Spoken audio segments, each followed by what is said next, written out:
정치평론가 이강윤의 오늘.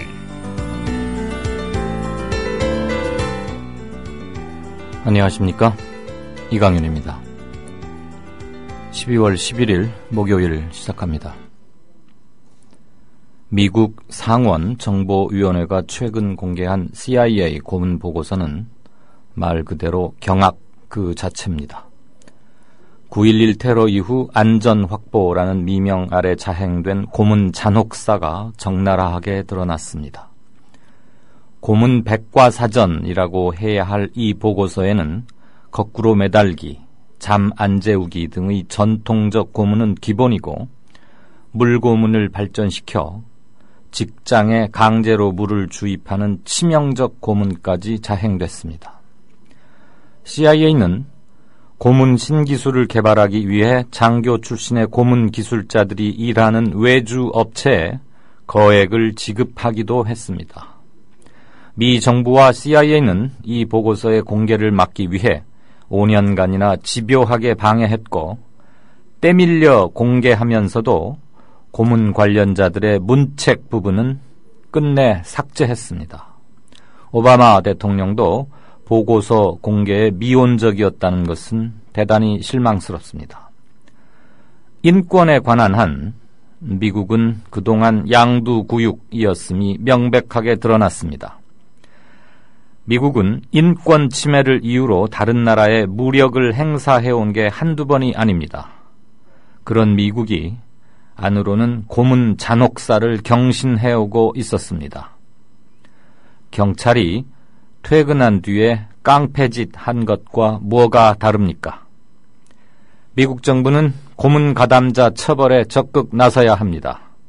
그러지 않으면서 중국과 북한 등 일부 국가들의 인권 상황을 우려한다느니, 개선을 촉구한다더니 하는 말들은 한마디로 속아 웃을 일입니다. 검은 피부의 백인이라는 일부의 비아냥에 대해 취임 초 오바마는 후회하게 해주겠다고 공언한 바 있습니다. 오바마는 자신이 담대한 진보를 외친 그 오바마인 이유를 입증해야 합니다. 미국의 오물을 닦아내기 위해 그에게 주어진 시간은 그리 길지 않습니다. 잠시 후 시작합니다. 이웃나라 일본 연금제도는 어때?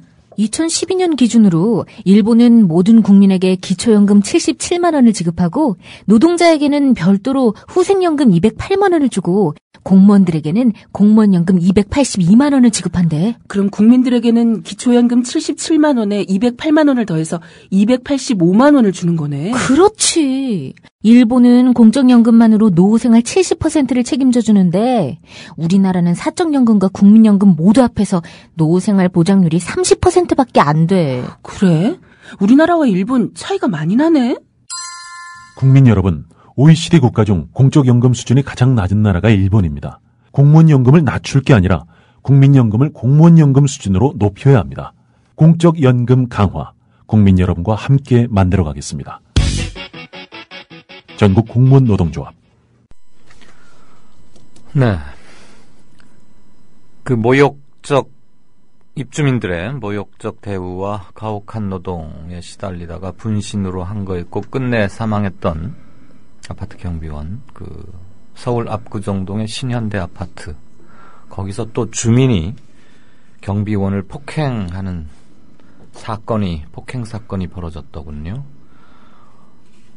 출입을 하다 보면 이렇게 차량을 경비원들은 좀 아무래도 보게 마련일 터인데, 자세한 정황은 아직 파악은 안 되고 있습니다만, 그 경비원이 출입하던 주민을 보았고, 그 주민은 왜 보느냐?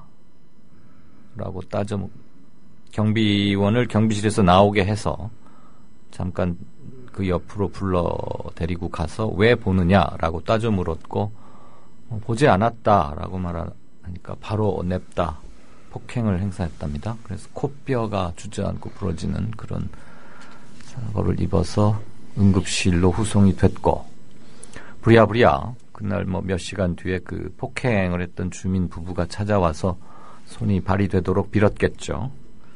그래서 처벌을 원하지 않는다. 뭐 그런 합의서를 받아내긴 했는데 이 사실을 인지 접보한 인근 경찰서에서는 합의 여부와는 관계없이 수사를 진행하겠다. 그런 방침인 것으로 이 시간까지는 알려지고 있습니다.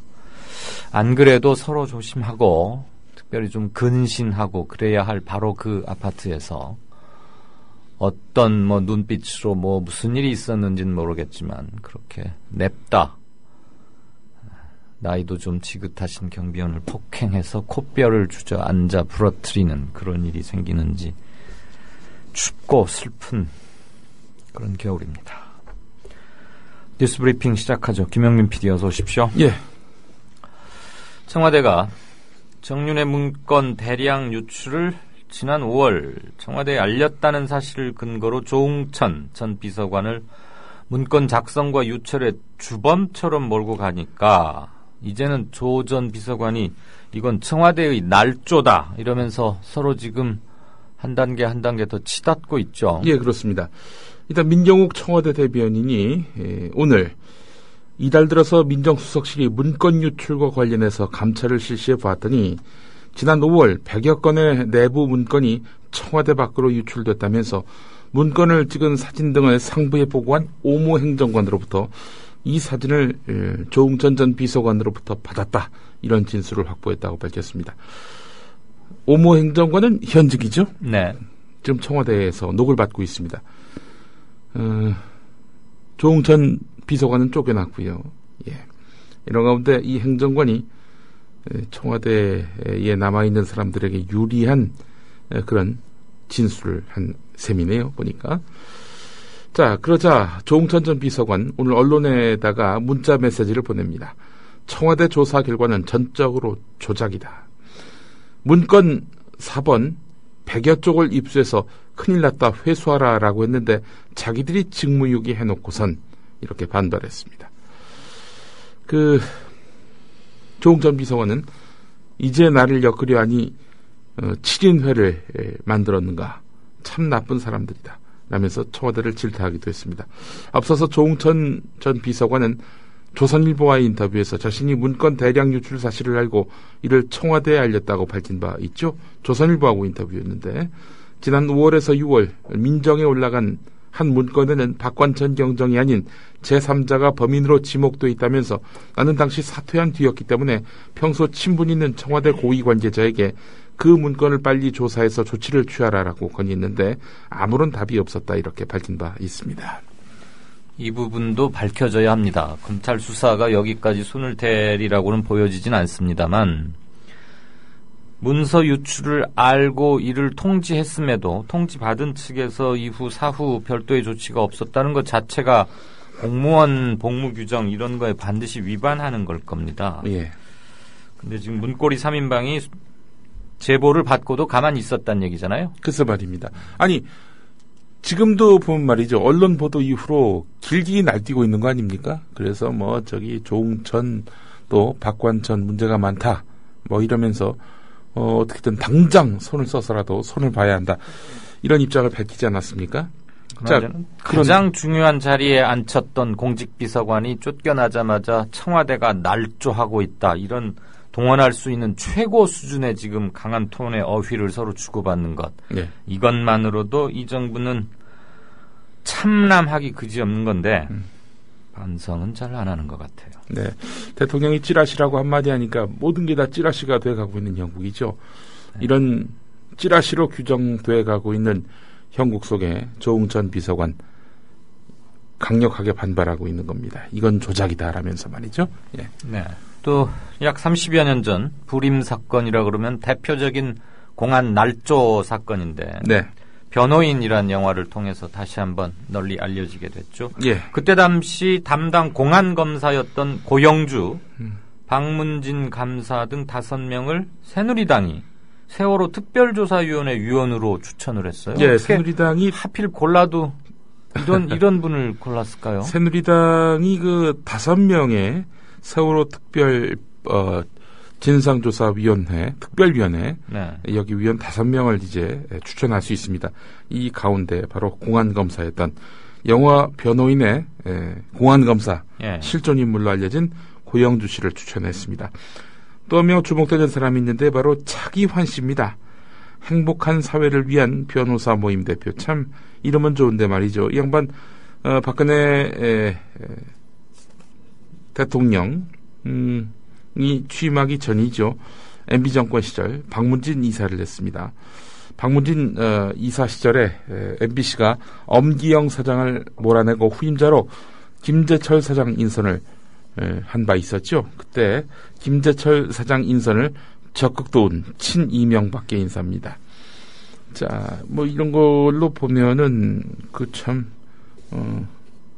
납득이 안 가고요. 고영주 씨 같은 경우에는 MBC가 세월호 참사 당시 단원고 학생 전원구조 이 오보를 냈을 때 적극적으로 MBC를 감싼 바 있는 그런 인물입니다. 진상규명에 별 관심이 없는 사람 아니냐 이런 논란이 벌써부터 제기되고 있습니다. 네. 그 당시에 또 고영주 후보자가 한 말이 있군요. 해경이 79명을 구조했는데 왜 한 명도 구조하지 못했다고 하느냐. 선박회사에게 비판을 집중하는 것이 아니라 정부를 왜 끌고 들어가는지 모르겠다라면서 정부를 감싼 바 있었습니다. 고영주 후보자 지난 2월 부산지법이 불임 사건에 대해서 재심 청구 33년 만에 무죄 판결을 내리자 좌경화된 사법부의 판단으로 사법부 스스로가 자기 부정을 하는 것이다 라면서 사법부에 대해서 색깔 공세를 펴기도 했습니다. 이 양반들 보니까 말이죠. 법원의 판결도 인정하지 않으려고 하고 말이죠. 세월호 참사와 관련해서 진상에 별 관심이 없고 어떻게든 정부를 감싸기 위해서 애를 쓰고 있고 방송을 권력의 끈앞으로 만드는 데 있어서 혁혁한 공을 세웠던 그런 이력들이 있는 인물들입니다. 이런 사람들이 세월호 참사의 진상을 규명하기 위한 특별조사위원회의 위원으로 들어간다. 언어도단 아닌가요? 과거의 행적으로만 보면 세월호 진상규명 특위가 그 앞날이 결코 순탄치 않겠다. 또 모일 때마다 또 뭐 시끌벅적하고 다투고 이러는 거를 보도해가면서 네.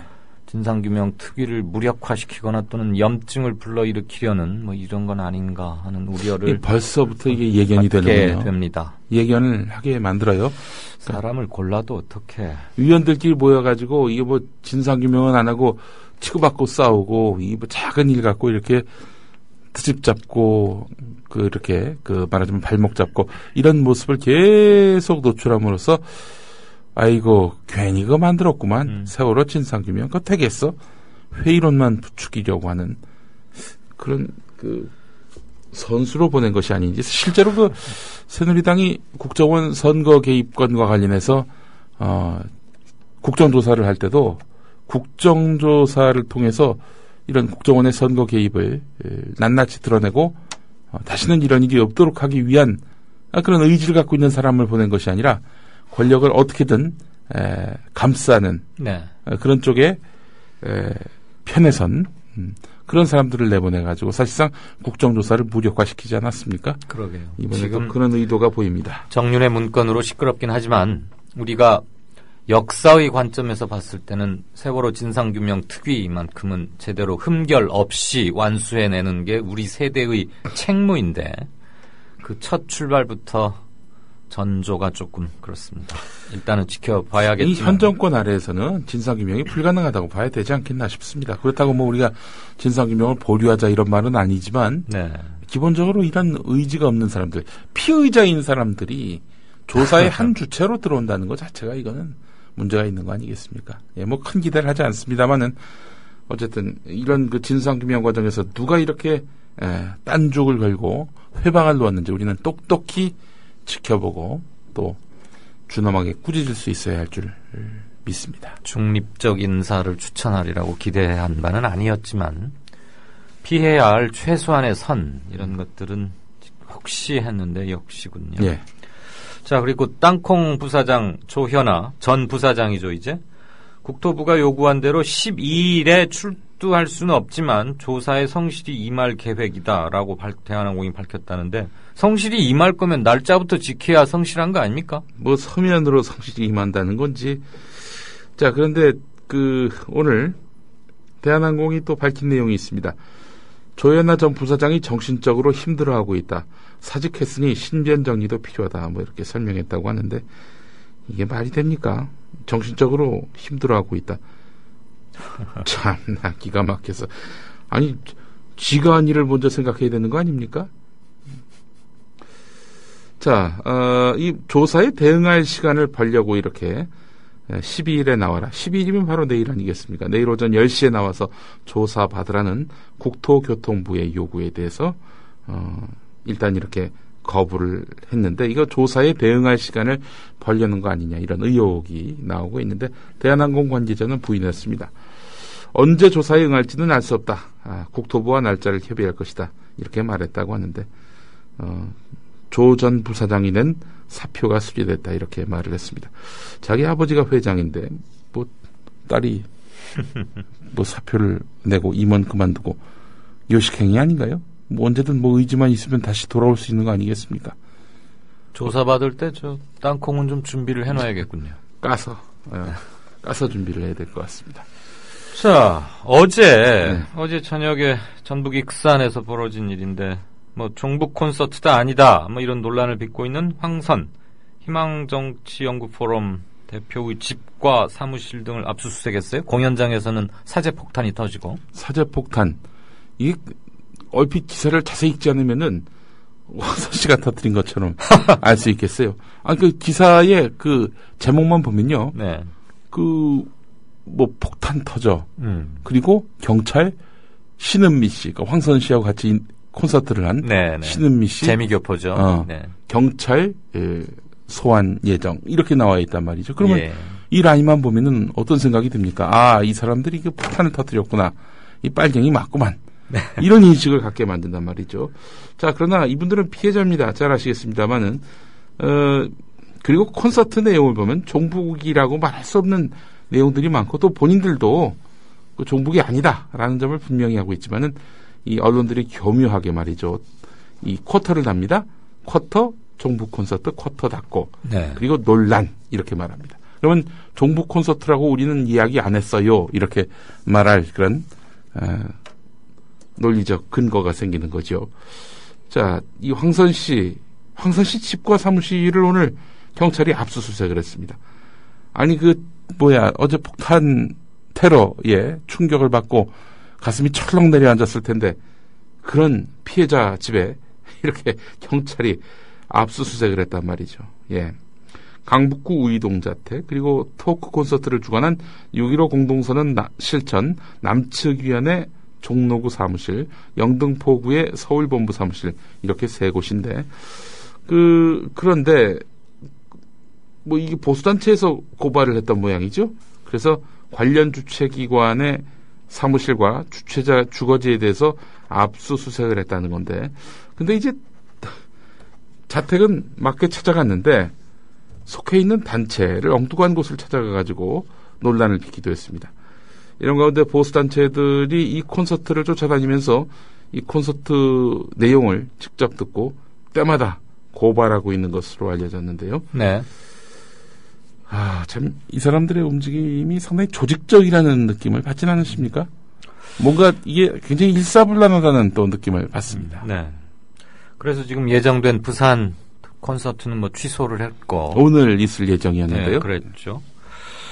재미동포 신은미 씨 오면서부터 페이스북에 이렇게 설렘을 뭐 표시하고 그런 글도 좀 보긴 했는데 어제 사제폭탄을 터뜨린 모 공고생 3학년 고3생 말이에요. 예. 저기에 대해서 또 일부 몇몇 SNS 등에는 이런 얘기들이 많이 있더군요. 이를테면 세월호 성금 중에 80억 원을 이 고3생한테 지급해야 되겠다. 나라를 지킨 19살 소년이다. 우리가 못한 일을 큰 일을 해냈다. 예. 그리고 육사에 특별 합격을 시켜야 되겠다. 예. 안두희처럼. 그렇죠. 하라고. 백색대로 하라고. 미친놈들이 하는 얘기를 뭐 이렇게 정확하게 설명하십니까? 아니, 이런 얘기들이 오가고 있다는 것도 알아야 되는 거예요. 미친놈들이 하는 얘기를. 근데 왜 하필 세월호 성금 80억을 그리 주자는 거지, 지금? 그렇죠. 논하겠네. 근데 지금 이 친구는 경찰에 일단 연행이 됐어요. 네, 체포가 됐고요. 네. 영장이 청구됐습니다. 그렇죠. 영장이 청구됐죠. 예. 어떻게 육사에 특별 합격을 시키라는 거야? 예.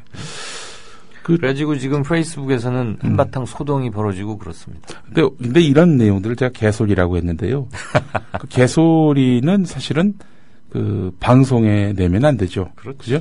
그 뭐 개탄하고 비난할 뜻으로 이제 얘기하는 것은 뭐 그래도 상당히 신중해야 됩니다만은 오늘 YTN 보니까 이런 의견, 그 막 비판하는 의견, 그 고3생의 그 테러에 대해서 비판하는 의견의 댓글을 전하면서 아울러 뭐 애국자라느니 뭐 어른들이 못하는 일을 아이가 했다느니 뭐 이런 식으로 이 정말 미친놈들이 하는 소리를 그냥 그대로 옮겨 실으면서 인터넷 아니 뭐 찬반양론으로 뜨겁다는 식으로 오늘 보도를 하더라고요.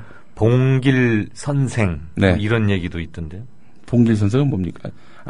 도시락 폭탄의 그 윤봉길이 했던 일을 자기가 한다고 그 전에 이 고3생이 그 전날 썼답니다. SNS에. 예. 그런 얘기도 있고 아무튼 저는 19세의 그 고3생이 이런 행동으로까지 옮겼다는 거에 대단히 충격을 받았어요. 예.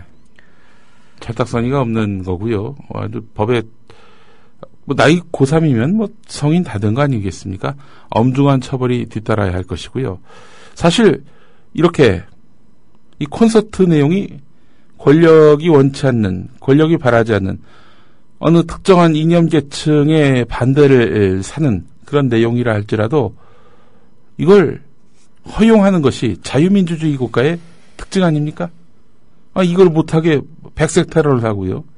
이런 식으로 표현의 자유를 제약하고 이게 북한 사회하고 뭐가 달라요? 자기들이 욕하는. 게다가 신황 이 콘서트는 정부에서도 한번 들여다본 것 아닙니까? 예. 지금 순회를 하고 있는 중이죠. 이건 마녀 사냥을 하고 있어요. 지금 이게. 그리고 정부에서는 일단 별 문제 없다고 일단은 그래서 첫 콘서트가 아니니까 예. 그렇게 한 건데 조장하거나 그냥 방치하는 거죠. 이런 것들을 방조하는 거고. 예. 네. 이제 그런 그 폭탄 테러가 있기까지 공권력은 뭐 했으며 그 공권력은 그 이튿날 피해자의 집을 탈탈 털기나 하고 이 완전히 정말 세금이 아깝습니다. 그나저나 무서운 세상입니다. 예. 이게 뭐 해방 직후 공간의 좌우 극렬 대립과 테러 이런 것들이 자꾸 연상되는 이 역사의 어두운 그림자가 자꾸 생각나는 것은 왜 그럴까요? 한마디로 한 40여 년 전으로 역사를 후퇴시켜버렸기 때문에 네. 사회 전체 이런 깊은 기류가 자꾸 고조되고 진작되는 겁니다. 예. 네. 인권 이런 것들은 지금 너무 사치스럽게 들리는 말입니다. 뉴스 브리핑이었습니다. 미디어 협동조합 국민TV 뉴스K 앵커 노종면입니다. 정치 권력, 재벌, 특정 지배주주로부터 오염되지 않는 언론, 국민TV가 그 실험을 해나가고 있습니다. 이런 언론이 지속 가능하다면 다른 여러 언론도 따라올 것입니다. 닻을 올린 국민TV, 순항하도록 힘을 실어주십시오.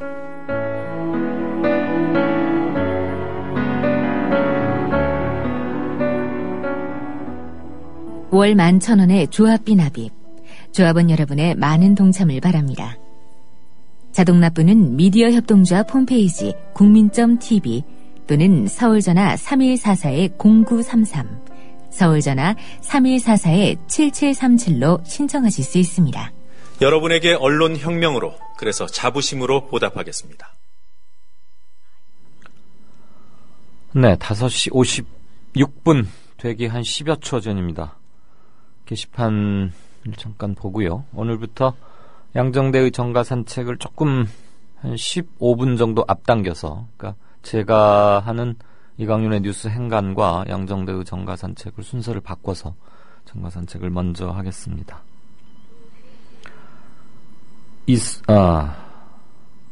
포레스트 토니? 어떻게 읽어야 되죠? 포레스트 토니 라는 닉네임 쓰는 분께서 미국이 세계 질서 관리의 리더라는 것이 많은 불행을 만들었을지도 모르겠다는 생각이 든다. 기독교도 미국에서 많이 변질되었다는 생각도 든다. 네, 뭐 개인 소회 자유롭게 펼치는 겁니다. 상대에 대한 근거 없는 비방이나 욕설 이런 것만 하지 않으면 이곳은 자신의 생각을 표현하는 공간이니까요. 이분 마지막 문장이 이겁니다. 물론 저의 개인 생각이고 반드시 맞는 생각이라서 주장하는 것은 아닙니다. 라고 아주 예의 바르고 경우 있게 글을 맺어주셨는데요. 꼭 이런 마지막 문장 이렇게 해주시면 더 예의를 갖춘 거지만 그러시지 않더라도 자기 소회나 느낌, 견해, 어떤 거에 대한 정견 말씀하시는 거 언제나 환영입니다.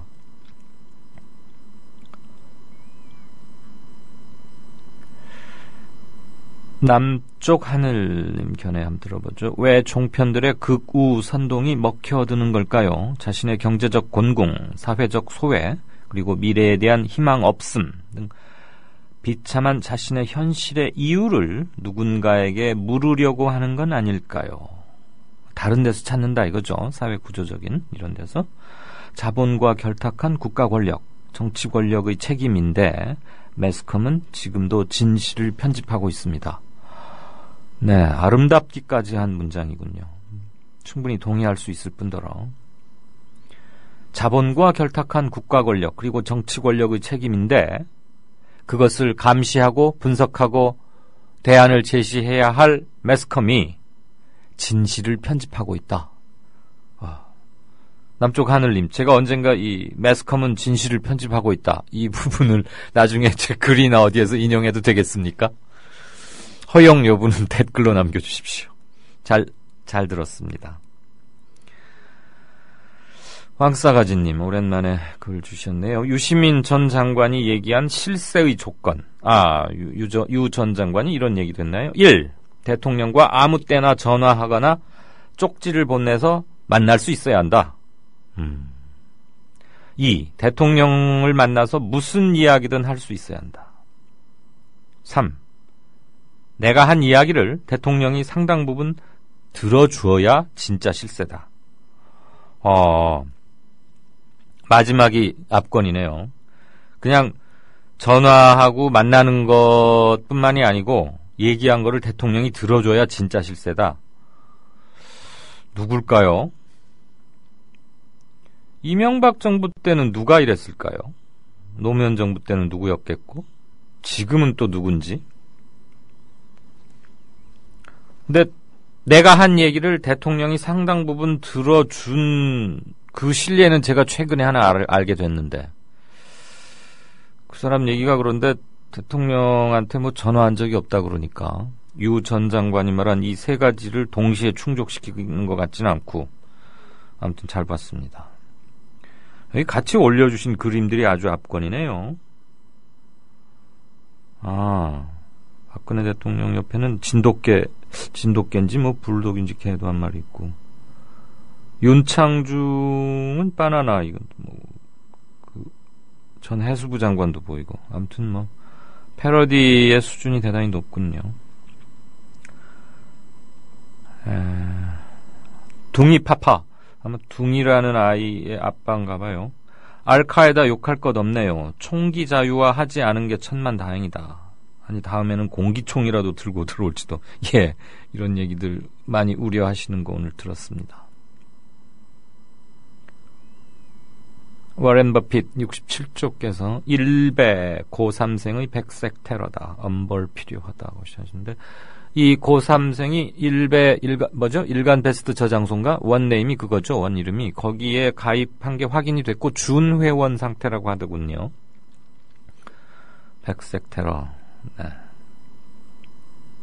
무덤덤님께서는 어제부터 이 교황, 프란치스코 교황의 사진과 함께 영어 그리고 한글로 우리 이강윤의 오늘 제작팀들에게 새해 인사를 벌써 해주고 계십니다. 고맙습니다. 좌삐리 좀비님, 저는 이 닉네임을 볼 때마다 이게 뭘까? 좌삐리 좀비. 아무튼 땅콩 마녀가 정신적으로 힘들다고요? 당연히 힘들겠죠. 여지껏 그렇게 폭압적으로 직원들을 대해도 아무도 제지하는 사람이 없다가 이번에 처음으로 크게 혼꾸녕이 났으니 얼마나 정신적으로 힘들겠습니까? 맞습니다. 힘들 거예요 지금. 누가 가해자고 누가 피해자인지 구분도 못하면서 저는 그 사무장이 옳게 잘 계속 대한항공에서 일을 할 수 있을까?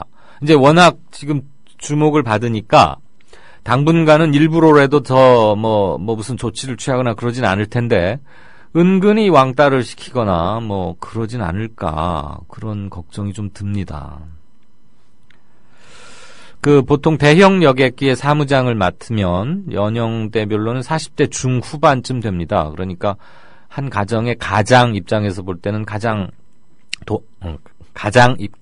입장에서 볼 때는 돈이 제일 많이 들어가는 이제 그런 식의 막 들어선 거거든요. 고등학교 3학년이나 대학교 한 1, 2학년, 이런 결혼 좀 아이가 빨랐다면 이럴 수 있고, 40대 후반이면은 50대 들어가면서 이제 진로 이런 것 때문에 고민들도 많이 하고 그럴 때인데, 아무튼 좀 걱정이 됩니다. 국물도 없수다님 견해 듣고 정가 산책 들어가죠. 6.25 때 사라졌고 내전이 벌어지는 후진국에서나 접하던 소년병사가 폭탄을 들고 대한민국에 다시 등장했다. 호박 속에 모기 피해서 공룡을 부활시킨 영화보다 더 영화 같다. 뭐죠? 무슨 인디애나 존슨가 그거 아닌가요? 지금 호박 속 공룡 부활한 그거. 이 무슨 저주란 말인가 그러면서 캄보디아 또는 아프리카 이런 곳으로 보이는 소년병들의 모습 사진을 함께 올려주셨네요. 이런 사진들이 따로 있나 보군요. 아울러서 조현아 땅콩 조현아가 카를 스튜어디스 좀 복장이 특이하죠. 목에 이렇게 무슨 깃처럼 날개처럼 매달은 그거 이렇게 해주고 있는 모습도 이 사진 참 인자하게 찍혔네요. 연출을 잘하는 모양이군요. 듣자하니 수술도 했다는데 그래도 미소 짓는 데는 별 문제는 없는 것 같습니다. 미국의 고문 CIA 고문 보고서 공개된 것들에 대해서 이러면서 중국이나 북한 인권 상황 미국이 말할 수 있겠느냐 그런 견해도 몇 분이 주셨습니다. 그리고 세월호 진상규명 특위에 불임 사건의 공안 검사 출신이 추천되었다는 거에 대해서도 대단한 우려들을 많이 표명해 주셨습니다. 다음번에 다시 게시판은 좀 챙기겠습니다.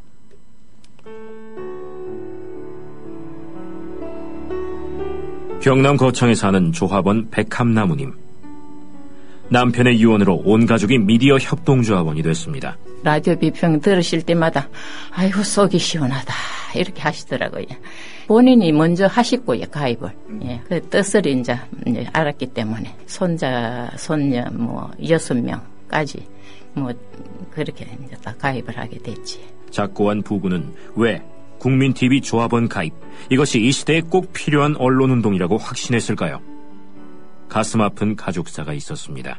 전에 민족일보 조용수 그분 그때부터 관심을 많이 가지시고 저 동아투이 그때 남편이 광고도 내고 또 한겨레 주주도 되시고 저희 시어른 되시는 분이 보도연맹에 억울한 죽음을 당하셨습니다. 중학교 때 아버지가 억울하게 그리고 옥살이 하실 때 그 도시락을 가지고 감옥에 가서 어느 날 갑자기 이제 총살 당했다는 그런 걸 안 겪었으면은 또 평범하게 살았을 수도 있는데.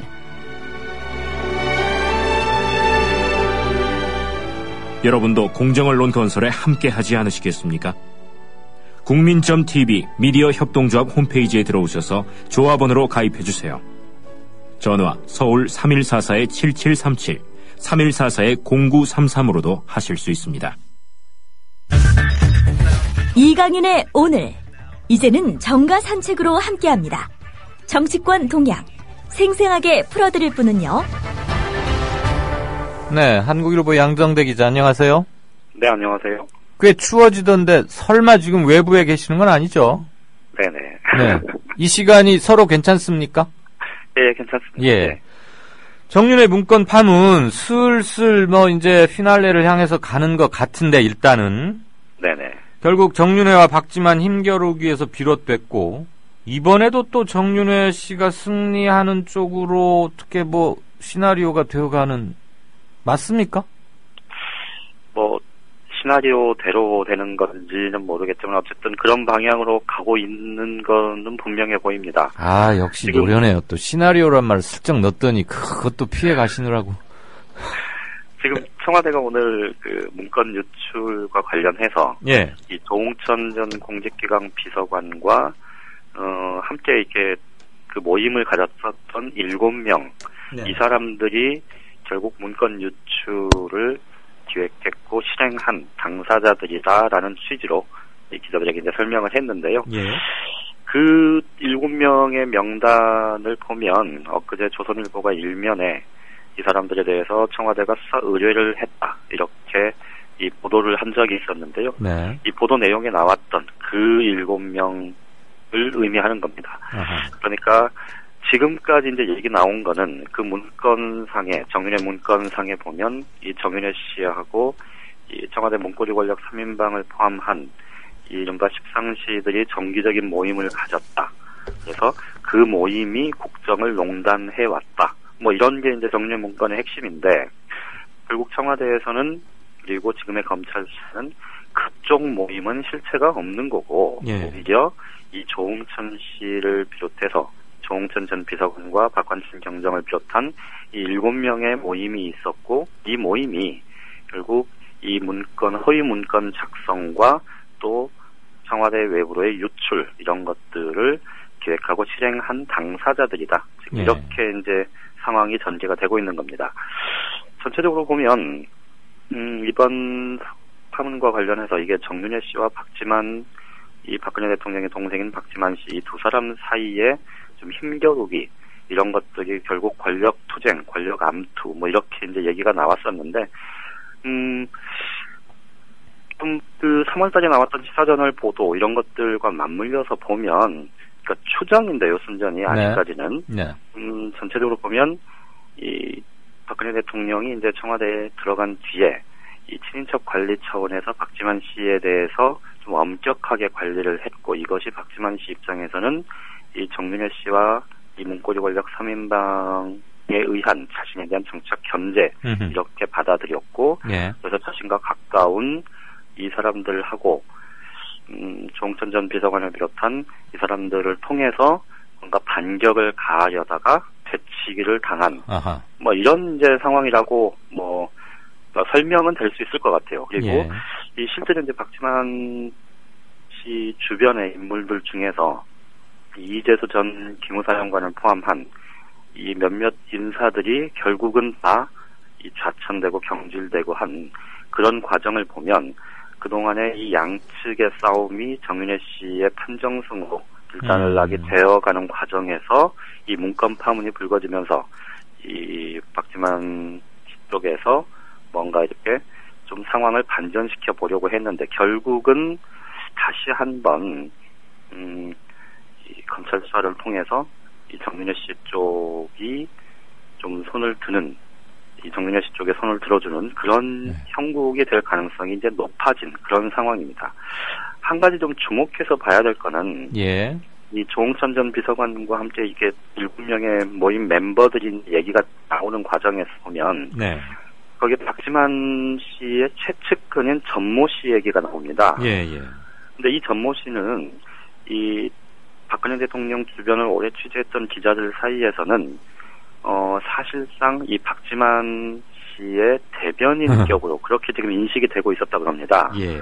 그러니까 박지만 씨의 굉장히 오랜 측근 중에 측근이다 이렇게 지금 볼 수 있는데 이 7인 모임에 이 사람이 들어가 있었다라고 지금 청와대 쪽에서 또 검찰 쪽에서 이렇게 얘기가 나오는 걸 보면 이번 수사 결과를 통해서 사실상 박지만 씨의 그 뭐랄까요 그 표현을 좀 감안을 해서 들어주시면 네, 네. 더 이상 박지만 씨가 준동하지 못하도록 평밑까지 네. 이 겨누겠다라는 그런 취지로 읽혀질 수 있다는 겁니다. 어허. 그러니까 이 정윤회 씨가 어제 검찰 수사를 받으러 들어가는 과정에서 보면 뭐 굉장히 좀 당당한 예, 뭐 당당함을 넘어서서 검찰 수사 받으러 가면서 저런 사람도 있네 싶을 정도 아니었습니까? 거기다가 사실 이 정윤회 씨가 뭐 특별한 사회적인 뭐가 없죠, 그 지금. 지위나 뭐 이런 것들이 뭐 대단했던 사람도 아닌데도 불구하고 그렇게 했던 걸 보면 결국 이게 뭐가 있는 거 아니냐.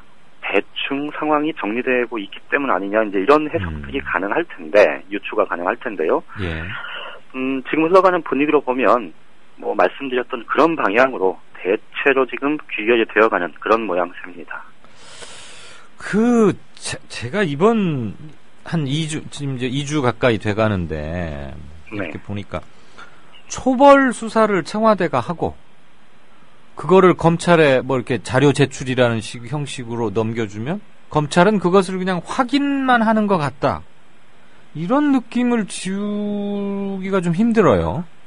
그렇죠. 지금 보면 사실, 청와대에서 이제, 특히 박근혜 대통령이 아예 2번씩이나, 사실상 그 문건의 진위 여부에 대해서 허위다, 찌라시에 불과하다 이렇게 규정을 했고, 그러니까 문건 내용 자체는 허위 문건인 거고 허위 사실을 기재한 문건인 거고, 이 유출은 국가기강, 공직기강 정도가 아니고 이 국가의 기강을 흔드는 일이다 이렇게 얘기를 했으니 뭐 당연히 검찰 수사가 그 궤를 벗어나기는 쉽지는 않았겠죠. 네.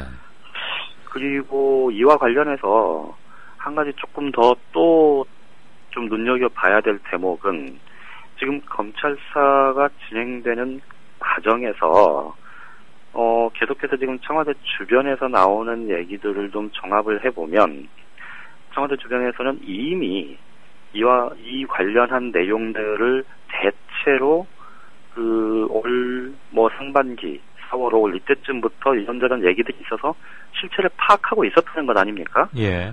그런데도 그거를 그대로 내버려 뒀다. 이거는 결국 정윤회 씨와 3인방에 대한 이 박근혜 대통령이 이 신뢰 이런 것들을 감안을 해서 더 이상 문제 삼지 않았다. 뭐 이렇게 볼 수 있는 것 아닙니까? 그러다가 지금 유출이 돼가지고 그렇죠. 그러다가 꺼진 불이라고 생각했는데 팡 예기치 않게 폭탄이 터진 거군요. 그렇죠. 그러니까 이제 다시 한번 그쪽 입장에서 보면 한 번 더 이제 뭐 잔부를 정리하는 그런 수순으로 애초부터 접근했을 가능성이 꽤 있는 겁니다. 이와 관련해서 이제 한 가지 조금 또 눈여겨볼 대목, 실제로 그럴지는 모르겠는데, 지금 여권 주변에서는 박근혜 대통령이 이재만 총무비서관 정도는 아마도 당분간 청와대를 떠나는 시나리오, 이런 것들도 검토할 수 있을 거다, 이런 얘기가 이제 나오기 시작하는데요. 그러니까 지금 보면 검찰이 수사를 시작했고, 그런데 정작 가장 이 국민들의 눈과 귀를 끄는 사람들이라고 하면 이제 청와대 문고리 권력 3인방일 텐데, 이 세 사람에 대해서는 아직 뭐 소환 조사는 물론이고, 뭐 아무런 조사를 할 계획인지 어쩐지 여부도 지금 불명확한 것 아닙니까? 이대로 검찰 수사 결과가 나온다면 사실 그들을 소환해서 뭐 짜맞추기 수사를 했다, 그들을 소환했을 때도 뭐 이런 지적들이 분명히 나올 텐데, 지금은 아예 소환 계획조차도 없이 지금 만약 마무리가 된다면 사실 국민들한테 이 실체적 진실 여부와는 무관하게 설득력이 별로 없을 텐데, 그런 점을 감안했기 때문인지 지금 문체부 인사 관련해서는 이재만 비서관 얘기가 좀 나왔잖아요. 그렇죠. 죄송합니다. 그러다 보니까 결국 한시적으로 좀 이재만 비서관 같은 경우는 청와대를 잠시 떠나는 그런 방안도 검토할 수 있다, 이제 이런 얘기가 나오고 있는 겁니다. 그러니까 정윤회 씨하고 4월 달하고 11월 달에 통화한 사실 뭐 이거 있고, 그 통화 사실이 밝혀지면서 조금 뭐 물고비가 좀 한때 수사 경랑을 일으켰으니까. 그나저나 조응천 7인회, 저는 뭐 이렇게 자기들이 모여서 7인회 뭐 회자를 만들고 그러진 않았을 것 같은데, 어쨌거나 공직기강 비서관직을 수행하려다 보면 자기가 믿고 맡길 수 있는 정보원이거나 뭐 첩보 수집원 또는 확인, 그러니까 정보는 또 각 선에서 올라온 것을 교차 확인하고 가려내는 게 굉장히 중요하지 않습니까? 그렇죠. 그런 게 핵심이죠. 네, 그러면 이제 여러 군데의 사정기관과 정보기관의 선을 댈 수밖에 없는데, 그게 한 7명쯤 된다 지금 이 소리여서 청와대는 마치 뭐가 있었던 양 이렇게 발표를 하니까 조 비서관은 날조다 이랬는데, 그 중에 하나 특이한 게 아까 이제 그 전모 씨, 박지만 씨의 실질적 대변인 역할을 했던 사람과 네네. 제 눈에는 또 이 사람 언론사의 현직 간부 K라고 돼 있던데 혹시 네. 누군지 아세요, 양 기자는? 저도 몰라요. 듣지는 못했습니다. 네. 어느 언론사인지도 모르고. 네네. 이야, 참. 그러니까 이제 조응천 씨가 운영했다는 몇 번 가끔 의견을 교환하거나 만났다는 그 미팅 멤버 중에 이제 현직 언론인 하나 있더라고요. 그랬고 뭐 그 사람이 이렇게 현재 2단계에서 결정적으로 중요한 것 같지는 않습니다. 자, 그 다음에 어제 그 뭐 빅딜인지 스몰딜인지 그냥 딜인지 빅딜 같지는 아무래도 않던데 근데 하루 지나서 하루밖에 안 됐잖아요. 네. 아직 그 잉크도 안 마른 것 같은데 벌써 딴소리들이 나오네요. 일단 뭐 어제 좀 여야가 좀 급하게 생각한 거고 뭐 이해관계가 좀 맞아 떨어지는 것 위주로 예. 딜을 한 거다 이렇게 말씀을 드렸었는데 예. 이 서로 이제 이해관계가 있는 사안이다 보니 예. 결국은 어떻게 이 현안들을 이제 끌어갈 거냐 이 문제를 두고 오늘 여야가 좀 서로 다른 얘기를 한 겁니다. 공무원연금 개혁 같은 경우는 여당에서는 공무원연금 개혁 언제까지 마무리 짓는다 이런 타임테이블이 나오지 않으면 이 자원외교 국정조사 시작할 수 없다. 뭐 이렇게 이제 얘기를 하고 나선 거고요. 반면에 이제 야당 쪽에서는 자원외교 국정조사야 이 국조계획서를 29일 본회의에서 처리하기로 했으니 곧바로 그 특위 꾸려서 내년 초부터 시작하면 되고 공무원연금 개혁 같은 경우는 사회적 대타협 기구를 만들기로 했으니 거기서 이 전반적인 의견 수렴 이런 거를 하다 보면 아무래도 내년 상반기까지는 쭉 진행이 돼야 되지 않겠느냐 예. 이렇게 지금 얘기를 서로 다른 얘기를 하기 시작한 겁니다. 전체적으로 보면 사실 여당 입장에서는 이 공무원연금 개혁 부분에 대해서 어쨌든 박근혜 대통령이 칼을 빼들었고 여당은 연내 처리를 공언해 왔다가 이제 사실상 연내 처리는 못하는 게 뭐 현실화 됐으니 일단 내년 2월이든 4월 임시국회에서든 상반기 안에 최대한 빨리 매듭을 지어야 그래야 이제 그 다음에 20대 총선 준비를 본격적으로 할 수 있다. 예. 이렇게 판단을 한 거고요. 야당 입장에서는 자원외교 국정조사는 어쨌든 실시하기로 했으니 이거 하고 이 사회적 논의기구, 사회적 대타협기구를 통해서 이 공무원연금 개혁 부분은 이 공적연금 전반에 대한 그런 부분들까지 논의를 확장시키는 쪽으로 애초에 그러니까 자신들이 가졌던 생각, 예. 그 생각대로 이제 가겠다는 타임테이블을 얘기를 한 겁니다. 문제는 지금 분위기에서 보면 이게 이제 실제로 아직은 조금 시간적인 여유가 있으니 29일 본회의까지 예. 여야가 이제 세부 협상을 할 텐데 그 과정에서 서로 좀 기선을 잡기 위한 그런 정도의 수순인지 아니면 실제로 이거 자칫 잘못하다가는 여야 합의사항 자체가 어그러질 수도 있는 건지 이건 아직까지는 불확실해 보이긴 한데요. 문제는 이 여야가 대표, 원내대표 그러니까 여야 최고 이 수뇌부가 만나서 최고 네. 지도부들이 만나서 합의한 내용이 사실 국민들 눈에는 여야 어느 단위의 합의보다도 좀 비중 있는 합의일 텐데 이걸 지키지 못하면 사실 여야 모두가 큰 타격을 받는 것 아니겠습니까? 그렇죠. 그런데 그 타격이 결국 어느 쪽이 더 클 거냐? 이걸 따져보면 사실은 야당이 오히려 시간이 지나면 지날수록 더 조급해질 수밖에 없을 것 같다는 생각이 듭니다. 네. 그러니까 새누리당 입장에서는 청와대와의 관계 그리고 청와대에서 큰 국정의 흐름을 어떻게 운영 계획을 어떻게 로드맵을 짜느냐 이런 것들과 맞물려서 사실 지금 전반적으로 이 여당 지도부가 청와대에 비해서 힘이 없다 이런 거는 뭐 이미 기정사실로 사람들이 받아들이고 있는 부분이기 때문에 예. 정치적 타격도 클 수가 없지. 예. 그렇죠. 그래서 예. 사실은 지키지 않는다고 해서 큰 타격을 받을 가능성은 그렇게 커 보이지는 않고요. 예. 오히려 이제 야당 쪽에서는 뭔가 이렇게 성과를 낼 수 있을 듯한 그리고 최소한의 성과가 필요한 또 전당대회를 하면서 이 당이 새롭게 좀 혁신하고 좀 쇄신하는 모습을 보여주려면 야성의 회복도 필요한 시점이고 네. 이런 것들을 감안을 하면 결국은 내년 상반기 중에 직간접적으로 내년 상반기 중에 공무원연금 개혁 처리라는 타임테이블을 결국은 만드는 쪽에서 결론 날 가능성이 꽤 높아 보이는 것 같습니다. 네. 양 기자한테 그냥 이건 정치부 지금 10년이 훨씬 넘었잖아요, 우리 양 기자가. 네네. 그냥 감으로 질문하는 겁니다. 그냥 가볍게 대답하시죠, 뭐. 이번 정윤회 문건 파동 이제 2주일쯤 돼가는데 대통령 취임 이후 최초로 지지도가 30%대로 추락했어요.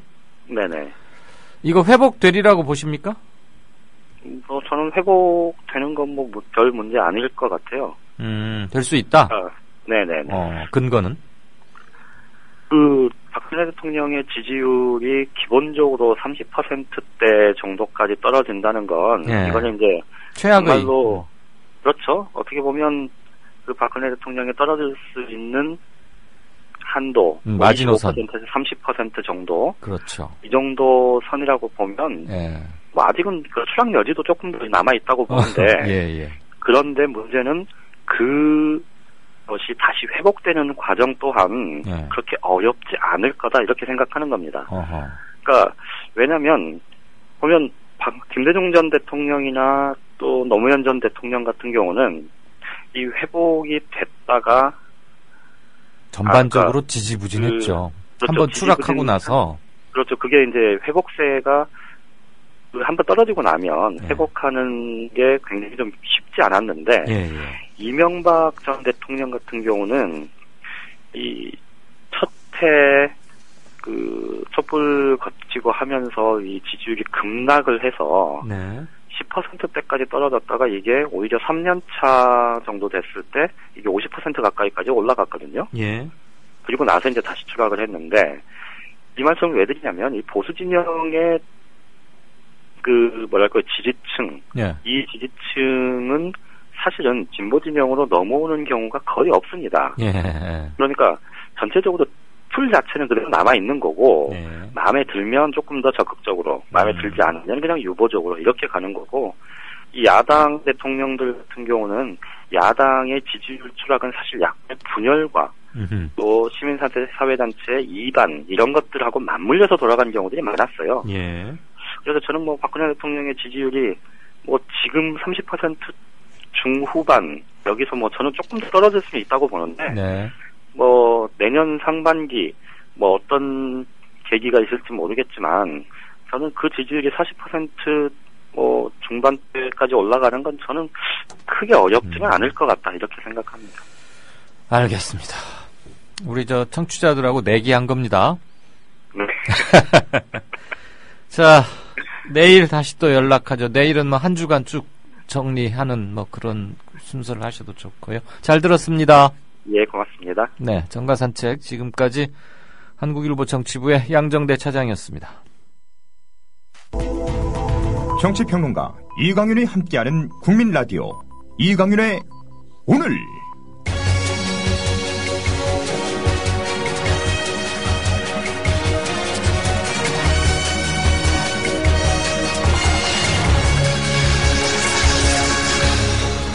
이강윤의 예리한 시각. 이제는 뉴스의 행과 간을 짚어냅니다. 네, 행간, 뉴스 행간입니다. 중앙일보 기사를 위주로 일단 골랐습니다. 여러 가지 것들을 많이 좀 담고 있는 기사여서요. 다른 언론들도 썼고, 뉴스이스도 속보 비슷한 걸 하나 올렸습니다만, 일단 기사 제목은 청와대 조응천의 7인 모임이 문건 작성과 유출을 주도했다라고 이렇게 쌍따옴표를 달아서 올렸습니다. 아마 조 전 비서관에 대한 청와대 측의 공식 공격의 개시를 알리는 기사인 것 같습니다. 일단 기사 일부 들으시겠습니다. 정윤회 국정개입 의혹 문건 파문에서 정 씨의 반대편에는 조응천 전 청와대 공직기강 비서관이 있다. 정 씨가 청와대 핵심 비서관 3인방 등과 정기적으로 만나 국정에 개입했다는 문건을 작성한 측이기 때문이다. 그런 조 전 비서관이 전현직 청와대 직원 등과 함께 모임을 갖고 문건 유출을 주도한 의혹이 있다는 청와대 조사 결과가 검찰에 전달됐다. 여권 핵심 관계자는 10일 청와대가 최근 사표를 낸 홍보수석실 오모 행정관에 대해 감찰을 벌이던 중 이 같은 사실을 밝혀냈다고 말했다. 지금까지의 수사 상황 이런 걸 보면 문건 내용의 진위 또는 신빙성에 대한 것은 거의 마무리 국면으로 들어가는 것 같습니다. 그러니까 정윤회 그다음에 문고리 3인방들의 핸드폰 위치 추적 결과 강남 JS 중국 음식점 그 근처에서 같이 있었던 것은 파악된 바가 없다. 통신사로부터 제출받은 자료에 의하면.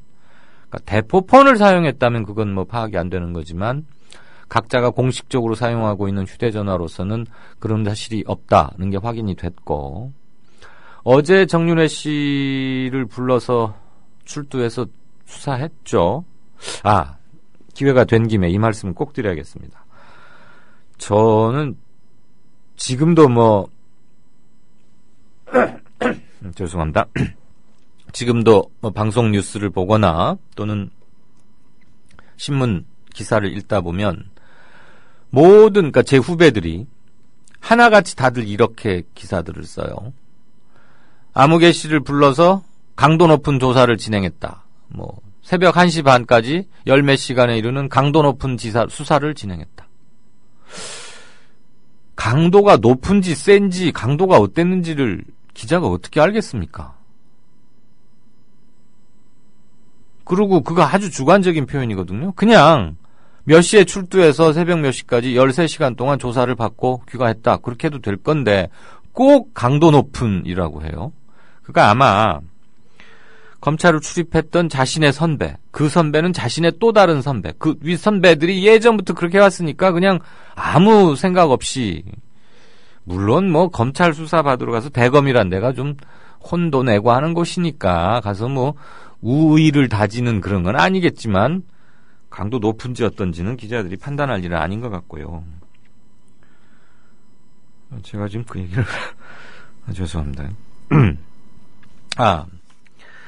보면 지금 문건 진위 여부는 어제 이제 정윤회 씨가 검찰에 와서 이례적으로 검찰이 일부 부분을 확인을 해줬어요. 원래는 수사 내용 중간에 이렇게 안 하거든요. 그러니까 그것 때문에 검찰 출입 기자들은 박이 터져라고 막 자꾸 그러는 건데, 정윤회 씨가 말하기를 4월과 11월 달, 11월은 최근이죠. 세계일보 보도 직후에.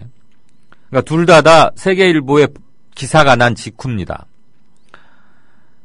이재만 비서관에게 내가 전화를 했다라고 시인을 했답니다. 출두 전에도 언론에서 밝힌 바 있죠. 처음에는 밝히지 않았었는데 중앙인가 조선이 쓰고 나니까 바로 시인을 했죠. 그래서 청와대 대변인이 또 한 번 옹색해졌는데, 검찰에서는 통화 기록을 확보하고 있었는데 통화 기록을 내보니까 4월하고 11월 이후에는 통화한 적이 없었다. 그러므로 정윤회 씨가 어제 검찰에 와서 했던 얘기는 상당 부분 사실로 지금 판단하는 분위기입니다. 즉 없던 내용 찌라시단 얘기죠. 그리고 이제 수선은 이쪽으로 옮겨가고 있는 것 같아요. 최초부터 유출 쪽으로 하려다가 그거 가지고 말들이 많으니까 이제 신빙성을 좀 챙겨봤는데 그래서 제가 아까 한글부 양 기자한테 시나리오대로 가고 있나요? 그랬더니 시나리오란 말은 딱 빼면서 이렇게 피해가던데, 유출과 관련해서 새롭게 청와대가 밝힌 게 이겁니다. 쫓아낸 또는 쫓겨난 조응천 공직기관 비서관, 즉 청와대 문고리 3인방과 정윤회 사이에 뭔가 있었고 이들이 뭔가를 획책했다라고 보고서를 만들어서 올렸던 그 조응천이 7인의 모임을 꾸리고 있었다. 이 사람들, 이 선에서 문서도 유출이 됐다라고 청와대는 내부 감찰을 했고 그 결과를 검찰에 자료라고 제출을 합니다. 근데 모임, 문건에서 거론된 십상시들 모임, 그거 역시도 청와대에서는 아니라고 말했던 것을 검찰은 결국 수사라는 공식 절차를 거쳐서 맞다, 공식화시켜주는 과정을 거치더니 이번도 만약에 이렇게 된다면 저는 수사 결과에 대한 반발이 굉장히 커지지 않을까 싶은 것이요. 일테면 지금 청와대가 말하는 조응천의 7인회, 그런데 7인회라고 설마 전 이름 붙였으리라고 상상 안 합니다. 그 검사 출신들이, 공무원들이, 모여서 7인회 이런 거 하지도 않았을 거고, 자주 연락한 사람을 다 합쳐보면 한 7명쯤 되겠죠. 그래서 지금 뭔가 모임을 만드는 것 같은데, 이 중에는 박지만, 아까 양 기자도 말했지만, 박지만 씨의 대변인 역할을 하는 사람 하나가 있었고, 대검의 수사관이 하나 들어가 있어요. 대검 수사관이 들어가 있는 것은 이례적이라고 할 수 있는데, 제가 볼 때는 조금 조응천 전 비서관 입장에서는 이해가 되는 게, 조 검사가 검사 시절에 꽤 일도 좀 한다는 평을 들었고, 공식 선상에 있는 정보를 만지는 사람이 하나 필요했을 겁니다. 국정원 고위 간부도 하나 들어있는데 이 사람은 은퇴한 사람이거든요. 그렇다고 보면 사정기관 쪽에서 정보를 제일 확실하게 만지고 마지막에 크로스 체크 또는 최종 게이트키퍼로서의 확인을 하려면은 대검의 암흑에는 있을 수 있다고 봅니다. 아무튼 이런 사람들이 합쳐서 7명이라고 했고, 이제 그 과정에서 이제 오모 행정관이 최근에 12월 4일 날 사표를 냈는데, 이 사람이 재밌는 사람이에요. 2년 전 2012년 박근혜 대선 캠프 공보팀에 있었습니다. 오모 행정관이. 그러다 정부 출범과 함께 캠프 때는 공보팀에 있었는데 공직기강 비서관실에 와서 일을 합니다. 그래가지고 조응천 씨 밑에서 일을 했어요. 그러다가 조 전 비서관이 지난 4월 달에 쫓겨났지 않습니까? 그러니까 그때 오 행정관도 같이 그만뒀어요. 근데 이때 오 행정관이 세계일보에 보도됐던 무슨 행정관 비위 거기에 약간 연루가 된 것처럼 거론이 된 사람입니다.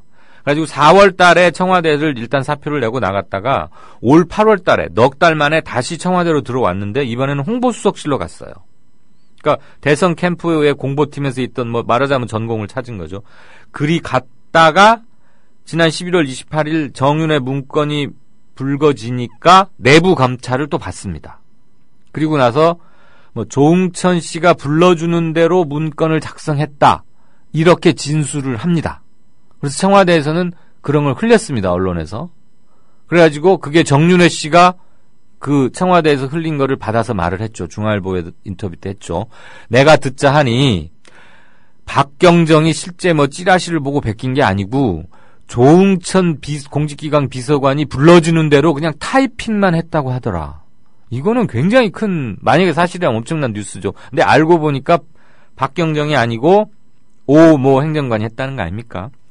그래가지고 청와대에서는 그런 진술을 받고, 원래 진술하고 나서는 무인이나 사인을 하지 않습니까? 그 진술이 내가 한 게 맞다. 겁박 상태가 아니고 사실대로 한 게 맞다. 그리고 처음에는 사인했는데 두 번째 입장을 바꿉니다. 오 행정관이. 시인도 부인도 하지 않고 사인을 거부합니다. 그리고 며칠 있다가 오 행정관이 사표를 냅니다. 사표를 내라고 종용했겠죠. 왜냐하면 캠프에도 있었고 청와대를 2번이나 들어갈, 한 번 나왔다가 다시 또 소속실을 옮겨가면서 들어갈 정도라면 그냥 놀러란 선수는 아니라는 걸 우리가 충분히 상식적으로 예측할 수 있는 거 아니겠습니까? 그런데 조응천 씨가 시키는 대로 그냥 문서를 만들었다라는 부분에 사인을 거부하니까 같이 일하기 힘들겠구나 해서 내보냈겠죠. 기자들이 물었습니다. 왜 오 행정관 쫓아냈느냐? 민경욱 대변인 그냥 개인 일신상의 신상인 것으로만 알고 있다. 아무튼 사표를 낸 건 맞다라고 지극히 짧게 그리고 조용하게 브리핑했습니다. 저는 여기에 뭔가 지금 숨겨져 있다. 그리고 이것을 밝혀내지 못하면 이번 수사는 총체적으로 낙제점이라는 평가를 들을 수밖에 없을 것이다 라는 겁니다. 그래서 지금 조응천 공직기강 비서관이 청와대가 한마디로 날조라고 했기 때문에 지금 조 전 비서관은 자기가 일했던 청와대하고도 싸우는 형국이 됐고 몰려가는 형국상 자기 친정인 검찰하고도 다투게 되는 겁니다. 그래서 조응천 씨 지금 이제 되치기를 하려다가 실패한 것으로 지금 얘기가 가고 있는 조응천 씨의 반응이 마지막 남은, 이번 수사의 마지막 남은 어떤 독립 변수가 아닐까. 그런데 그 마지막 남은 폭탄이 어디까지 터질지, 그게 어떤 파문을 불러일으킬지는 속단하기는 어렵습니다만, 제가 뭐 좀 주변에 알아본 바로는 조응천 전 공직기강 비서관이 그렇게 넉넉한 사람은 아니다라고들 공통적으로 얘기하는 걸 들었습니다. 그래서 청와대가 지금 7인회, 조응천의 7인회에서 문서도 작성했고 유출시켰다라는 게 지금 검찰에 주고 있는 일정 부분의 시그널, 신호인 것 같은데, 그게 조금 무리한 드라이브를 거는 건 아닌가. 그런 점에서 오늘은 뉴스 행가하는 분석보다는 향후 풀어야 할 검찰의 숙제, 이것을 함께 생각해 보는 것으로 하겠습니다. 뉴스 행간이었습니다. 대한항공 조현아 부사장의 이른바 땅콩 회항의 후폭풍이 거셉니다.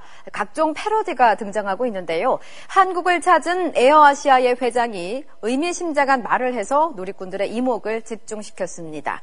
토니 페르난데스 회장, 박지성 선수 홍보대사 임명 기념행사 때문에 방한했습니다.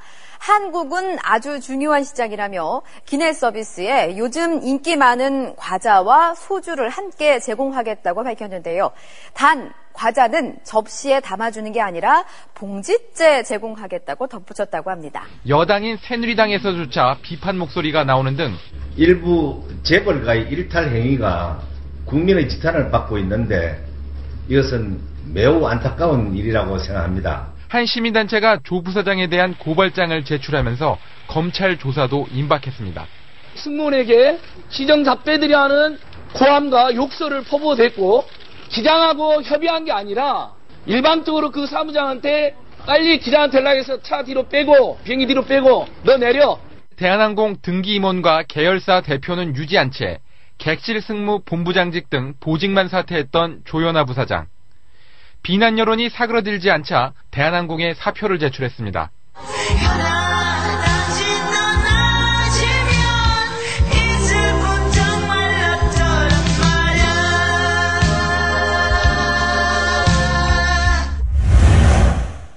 서울 한복판에 노른자의 땅이 방치되어 있습니다. 7성급의 특급 호텔이 들어설 예정이었지만 5년 넘게 터파기 공사도 못했습니다. 학교 출입문에서 200m 이내에는 유해시설을 지을 수 없다는 법 규정에 막혔기 때문입니다. 이 규제를 완화하는 법안은 특혜론에 휘말려 국회에 묶여 있습니다. 관광객이 연간 1,200만 명이 넘게 우리나라를 찾고 있습니다. 법안만 통과되어도 약 2조 원 규모의 투자와 4만 7천여 개의 고용이 창출될 수 있습니다. 이를 위해 박근혜 대통령도 얼마나 열심히 뒷받침을 했던가. 과연 이런 시행령이 지금 시대에 맞는 것이냐. 이것이 과연 그 일자리를 그렇게 애타게 원하는 청년들이나 이런 많은 그 직업을 구하지 못해서 애쓰는 그 수많은 국민들한테 이게 무슨 의미가 있는 거냐. 사정이 이렇자 정부는 술집과 카지노 없는 관광호텔은 학교에서 50m 거리에도 지을 수 있도록 할 방침입니다. 대한항공의 7성급 호텔 사업 추진이 가능해져 2조 원대의 투자 효과가 기대됩니다. 네, 조현아 대한항공 부사장의 땅콩 리턴 사태, 본인도 물러났지만 결국 그룹의 수건 사업까지 발목을 잡을 가능성이 높아졌습니다. 오랜 세월 공들여온 경복궁역 특급 호텔 프로젝트가 여론의 집중포화로 무산될 위기에 처한 겁니다.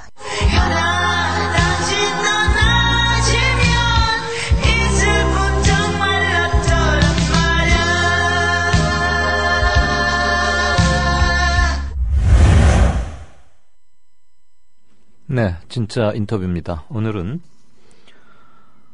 예수님을 팔아서 장사하는 사람들의 좌판을 엎는 이야기, 코바디스가 개봉됐는데요. 그 감독인 김재환 감독을 연결하겠습니다. 지금 연결돼 있습니다. 제가 참고로 김재환 감독을 잠깐 소개해드리자면, 트루 맛쇼, 뭐 이렇게 식당 이렇게 그 실제로 리얼 카메라 이렇게 한 거 아마 기억들 하시리라고 생각이 됩니다. 트루마쇼, 그리고 MB의 추억을 만들었던 MBC PD 출신 김재환 감독인데요. 김 감독은 물욕에 빠져서 대기업이 되어버린 대형 교회, 그리고 각종 비리를 저지른 목회자들의 실화를 현실과 가상을 넘나들며 익살스럽게 풀어냈다, 이런 평가를 받고 있습니다. 그 최근 만든 영화 쿼바디스에 등장한 그 서울 서초동의 그 유명한 사랑의 교회 있죠. 옥환은 목사가 만든. 근데 이 사랑의 교회에서는 이 영화에 대해서 법적 대응까지 거론하고 있답니다. 그리고 어찌된 일인지 쿼바디스는 개봉은 하려고 하는데 개봉관을 못 잡아서 애를 먹습니다. 이런 영화가 뭐 한둘은 아니었지만요. 네, 김 감독님 안녕하십니까? 네, 안녕하세요. 김재환입니다. 네. 트루 맛쇼 가지고 그때 상당한 화제를 불러일으켰던 기억이 납니다. 일산 어딘가에 식당을 하나 만들어 놓고 이렇게 하고 그 프로 말씀이신 거죠? 네, 그런 영화가 있었죠. 트루먼 쇼의 제목을 패러디한. 네. 네네네. 그 쿼바디스 제가 영화를 대충 소개했는데 맞게 했나요? 부족하면 다시 좀 감독의 입장에서 짧게 설명을 하시죠. 아니요. 뭐 훌륭하게 잘 해주셨고요. 네. 예수님이 한국 교회에 묻는 그런 영화입니다. 그런데 영화 한국 교회는 어디로 가고 있는가? 네. 쿼바디스 도미온가 뭐 이랬었죠. 그런데 영화를 어디 가면 볼 수 있나요? 네, 쉽게 만날 수 없는 아주 귀한 영화인데요. 네. 영화관이 몇 개 없어가지고 제가 쫙 다 불러드릴 수 있는데. 예, 부르세요. 불러드릴까요? 예. 네. 뭐 서울 인디스페이스, 아트나인, 그리고 압구정 CGV, 필름 포럼, 모모, 스펀지하우스, 뭐 대구 동승아톨, 뭐 그런 데랑 지금 당장 가시면 볼 수 있는 메가박스, 백석, 안산, 평택, 영톤. 그렇게 있습니다. 압구정 CGV하고 메가박스 체인의 일부는 이렇게 뚫었군요. 압구정 CGV는 하나도 안 열어주면 또 욕먹을 것 같으니까 하나 열어주신 것 같고요. 예. 메가박스는 경기영상진흥원에서 하는 G시네마에 당선이 됐습니다. 그러면 4군데에서 하루 한 번씩 2주간 상영을 해주게 돼 있습니다. 혹시 또 뭐 아침 이른 시간이거나 밤 늦은 시간 이렇게 된 건 아니에요? 글쎄요, 뭐 지금 저녁 때 한 번 하고요. 다음 주는 또 어떻게 될지 모르죠. MBC 출신들이 만든 영화가 이렇게 참 상영관 잡기가 힘들군요. 다이빙벨 이상호 기자도 좀 애를 좀 먹더니. 자, 트루마쇼는 방송, 그리고 MB의 추억은 정치, 이제 이런 걸 다루었지 않습니까? 이번 쿼바디스는 종교를 다루고 있습니다. 양태는 다르지만 권력이란 면에서는 우리 김재환 감독의 영상을 통한 메시지 또는 관심은 이제 똑같아 비슷하게 보이는데 일관성이 있어 보이는데 뭐 권력자 또는 좀 힘센 자 가진 자들이 영 불편해 할 것 같아요. 근데 그 사랑의 교회하고는 왜 이렇게 지금 세게 충돌하고 있는 겁니까? 글쎄 충돌할 이유가 전혀 없을 것 같은데 네. 그냥 성찰하면 되는데 충돌을 원하시는 것 같아요. 내용 증명 온 게 오정현 목사님에 대한 초상권 침해와 명예훼손 그리고 사랑의 교회에 대한 부당한 이미지 훼손이 우려된다. 그러니까 영화에서 삭제해라. 현재 상영본으로 뭐 개봉하게 되면은 법적인 조치를 취하겠다. 그리고 이미 법률적 검토에 착수했다. 이렇게 이제 친절하게 위협을 해주고 있습니다. 친절한 위협? 네. 근데 제가 사실 영화에서 보여드린 거는 항공 촬영을 통해 가지고 멋있게 사랑의 교회를 이렇게 쫙 보여드리고 그 다음에 이제 오정현 목사님 인터뷰가 들어갑니다. 인터뷰 내용이 뭐 온 성도들의 눈물의 기도로 세워졌습니다. 앞으로 주님 기쁘시게 하는 그런 사역하겠습니다. 이게 이랬거든요. 근데 이게 무슨 명예훼손이고 이미 손상인지 좀 이해가 안 되고요. 그리고 사랑의 교회를 보고 지금 현재 사랑의 교회 그 화려한 건물을 보고 많은 사람들이 그렇게 분노를 느낀다면은 사랑의 교회가 좀 근본적으로 잘못 가고 있다 이런 부분을 성찰하는 게 맞겠죠. 뭐 교회 쪽 아닌 분 그리고 서울에 살지 않으신 분들을 위해서 저도 뭐 설명할 자신은 별로 없습니다만 이 지금 사랑의 교회라는 데가 서초동 대법원 건너편에 뭐 2천억 원인가 들여서 얼마 전에 그 완공한 그 교회 말씀하시는 거죠? 네, 3천억이 넘어들었습니다. 3천억이랍니까? 처음엔 2,100억으로 이제 일하고 시작을 했다가 3천억이 넘어간 걸로 알고 있습니다. 저도 지나가면서 몇 번 봤는데 제 눈에는 그 돈 들인 거에 비해서 그렇게 멋있어 보이진 않던데 아무튼 깜짝은 놀랐습니다. 저는 2천억이란 말을 듣고도 놀랐는데 지금 김 감독 말씀은 3천억이 넘었다면 입이 안 닫혀져서 인터뷰 문제가 생길 것 같은데 아무튼 혹시라도 사랑의 교회를 안 보신 분들은 도대체 무엇일까 해서 궁금해하실까봐 잠시 말씀을 드렸습니다. 아무튼 부감으로 교회 새로 지은 그 의리의리하고 웅장한 거를 보여주고서 오목사 설교를 이렇게 이어서 편집돼 있다 이거죠? 네, 그리고 처음 이제 오픈 테이프 커팅식 하는 장면이 들어가거든요. 예. 막 박수치고 풍선 날리고 그렇게 하고 들어가죠. 예. 그 교회 사진이나 목회자의 얼굴 그리고 음성 이런 걸 함부로 사용해서 영화를 만들어서는 안 된다는 주장도 있습니다. 감독으로서 그리고 방송 때도 많이 이런 것은 이렇게 민감한 문제라 겪으셨을 것 같은데. 네. 일반적인 통념 또는 법적인 사항과 김재환 감독 본인의 사견 이 두 가지를 함께 좀 말씀해 주실까요? 교회 사진 보고 뭐 이미지 손상이 왔다는 거는 글쎄 교회 사진만 보고 이미지 손상 갈 일은 없죠. 그동안 교회가 보여왔던 행태에 대한 것들이 겹쳐져서 네. 사람들에게 느껴질 텐데요. 마치 그냥 요즘 한 아파트의 명예훼손 연상시켜지는 뭐 그런 대목이죠. 경비원 분신한 그 아파트 말씀이세요? 네. 그 아파트 자체가 무슨 그게 있겠습니까? 근데 이제 다른 어떤 스토리와 겹쳐지니까 그게 사람들 분노를 자아내는 건데. 네. 근데 뭐 교회 사진하고 공적인 자리에서 촬영된 목회자 얼굴, 그리고 뭐 설교하는 모습. 사실 이런 거에 대한 초상권을 주장하는 게 정말 황당하죠. 뭐 제가 오정현 목사님 사생활 촬영한 게 아니거든요. 예. 그리고 또 설교 영상 사용에 대해서 저작권 침해 주장도 사실 말이 안 되죠. 본인이 한 설교를 부끄러워하면 뭐 거기에서 아멘 하신 성도들은 도대체 어쩌라고. 네, 그리고 그걸 널리 알리고 많은 분들이 보게 하고 퍼뜨리기 위해서 그렇게 인터넷에 다 올려놓으시고 유튜브에 올려놓으신 다음에 그 설교에 대해서 저작권과 초상권을 주장한다. 그래서 이건 굉장히 앞뒤가 안 맞는 그런 행동이라고 보여집니다. 그럼 김 감독께서 영화에 삽입한 그 뭐 설교 장면 이런 것들은 가서 따로 카메라를 들고 가서 찍어온 게 아니고 교회 측에서 자신의 홈페이지 같은 데다 올려놓은 걸 사용한 겁니까? 네, 그렇습니다. 유튜브에 올려놓은 것들 그런 부분들을 사용했는데요. 출처를 밝히고 네네. 언제 나왔던 설교이고 그런 맥락도 뭐 자막으로 밝힌 상황에서 시사 고발 프로 같은 데서 말씀 중에 죄송합니다. 시사 고발 프로 같은 데서 어쩔 수 없이 그림을 잡기 위해서 이른바 뭐 도찰이라고 하잖아요. 가방 같은 데다 카메라 소형을 숨겨서 그렇게 찍은 게 아니고 유튜브에 누구라도 볼 수 있게 올라온 걸 썼는데도 그걸 시비 삼는 겁니까? 네, 그런 것은 하나도 없었고요. 오정현 목사님에 대한 인터뷰도 정상적으로 제가 질문을 해서 카메라를 향해서 오정현 목사님이 얘기해 주셨던 거거든요. 네. 편집을 가지고 시비 거는 건 아닐까요? 아니요, 내레이션도 없고 편집이란 건 아까 제가 말씀드렸던 그 오픈테이프 커팅식 장면 보여주는 거 항공 촬영으로 교회 모습 보여주고 오정현 목사님의 제 말은 인터뷰거든요. 네, 그러니까 오 목사와의 인터뷰 중에 네. 그것을 삭제 없이가 아니고 이렇게 입맛에 맞게 거두절미해서 편집해서 내보냈다 영화에 그런 아니요, 딱 한마디 하셨고 딱 한마디 그대로 다 썼습니다. 아 그래요? 네. 황당하시죠? 사랑의 교회에서 우리 김재훈 감독 도와주려고 그런 거 아닌가 싶기도 합니다만. 자, 네. 전병욱 목사의 성추행 문제도 아주 직접적으로 거론을 하셨습니다. 요즘 전 목사가 교단 재판에 불려나가는 모양인데 교인들의 호의를 받으면서 나가서는 범죄를 부인하고 있어요. 이 점에 대한 견해를 좀 듣고 싶습니다.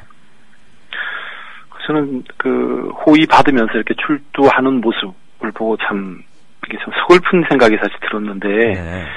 코바디스 촬영을 하면서도 사실은 상습적으로 그렇게 사고를 쳐왔던 그런 대형교회 목사님들을 정말 만나기 힘들었거든요. 예.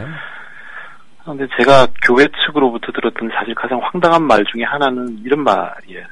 그분은 쉽게 만날 수 있는 분이 아닙니다. 뭐 이런 말이었는데 사실 본인 얼굴 언론에 안 나가게 하려고 교인들 호의받아가지고 이렇게 출석하는 건 글쎄 그건 진짜 그분 말씀대로 회개하는 그런 모습이 아니죠. 겸손이 낮아진 그런 모습도 아니고 그걸 보면서 그냥 그런 생각이 들었습니다. 저분은 진짜 하나도 안 변했구나. 예. 그런 생각이 들었습니다. 요번에 지금 한국 기독교의 문제점들을 정면으로 곳곳에 그러니까 골마 있는 부분에 다들 예외 없이 메스를 대 오셨는데 네. 제가 이거는 그냥 무식해서 드리는 질문으로 하나 좀 들어주십시오. 구교가 썩을 대로 썩은 거에 반발해서 마르틴 루터가 어디 앞에다가 이렇게 뭐 대자보 같은 걸 붙이고 해서 나온 게 이제 개신교, 기독교 아닙니까? 네. 그런데 그 빛나는 그 역사성을 갖고 출범했던 개신교가 한국에서는 왜 특히 이렇게 타락하게 됐다고 판단하고 계십니까? 그런데 진짜 훌륭한 목사님들도 정말 많으시고, 네. 그 다음에 정말 낮은 곳에서 그렇게 봉사하시고 섬기는 예수님 같이 사는 목사님도 정말 많거든요. 예. 그런데 이제 문제는 그렇게 대형화되고 세속화된 큰 의리의리한 그런 교회들이 사실 한국 교회를 대표하는 듯한 그런 지금 이미지를 주고 있는 게 가장 심각한 문제인 것 같고요. 예. 저는 이제 그분들이 우리를 대표한다는 걸 인정을 할 수가 없는 상황이죠. 한국 교회 자체가 지금까지 걸어왔던 그런 길들, 가고 있는 방향에 대해서 심각하게 좀 돌이켜 볼 때가 되지 않았나 싶습니다. 굉장히 성장하는 것, 예. 그리고 뭐 이렇게 성직주의, 중세와 거의 닮아 있는 그런 성직주의 모습들, 예. 빠른 성장, 그런 부분들이 사실 목표였거든요. 성도수, 네. 이런 부분들. 그러니까 한국 사회가 달려와서 그동안 달려오면서 이렇게 보여줬던 그런 문제들, 그런 것들이 교회 안에도 고스란히 다 드러나는 거죠. 네. 교회의 문제를 이 영화를 보시면 이제 아실 텐데, 네. 한국 사회 문제를 그대로 거울처럼 그렇게 비춰주고 있거든요. 예. 사실은 한국 사회에 대한 이야기이기도 합니다. 예. 한국 교회에 대한 이야기이기도 하고요. 그리고 제가 다른 종교에 대해서는 좀 언급할 필요 사실 없겠지만, 아직 보면 불교는 개신교보다 더 심각하다는 얘기 제가 들었고, 가톨릭도 네. 그런 면들도 분명히 있거든요. 예. 그래서 사실 개신교는 코바디스 같은 영화가 나와서 안에서부터 이런 영화 나온다는 거에 대해서 글쎄요, 불교나 가톨릭에 대해서 이렇게 또 다른 열등감 같은 게 아니고, 네. 오히려 우리는 이런 이야기들을 안에서부터 나오고 고치려는 자정의 노력들이 나오고 있다라는 걸로 크리스천들도 받아들여 주시면 좋겠습니다. 우리는 이렇게 스스로 면역 주사를 맞을 수도 있다. 스스로 항의하는 거죠. 네. 우리가 과연 예수 닮은 사람들인가, 이런 항의를 하는 거죠. 그 제2의 마르틴 루터가 필요할 때 아닙니까? 사실 제2의 종교개혁이 필요한 때라고 많은 분들이 말씀을 하시고요. 그런 의미에서 이번에 만든 코바디스가 일정 부분 그 소임을 했으면 좋겠다, 이렇게 번역해서 해석해도 됩니까? 어떤 변화의 시작이었으면 좋겠다는 생각을 합니다. 좋은 변화의 시작들. 네. 그러니까 그게 큰 어떤 거대한 물결이 돼가지고 큰 변화가 눈으로 보이지 않더라도, 네. 이렇게 그동안 사실 교회 안에서도 두려움이 있거든요. 예. 교회와 목사님들을 비판하거나 성경에 비추어서 말하거나 판단하면 안 된다라는 그런 말도 안 되는 이야기들이 있었는데, 네. 근데 정말 예수님처럼 살기 위해서는 성경에 비추어가지고 예수님의 삶이 어땠는지를 보고 한국교회 목사님들이, 그리고 크리스찬들의 삶이, 욕망이, 네.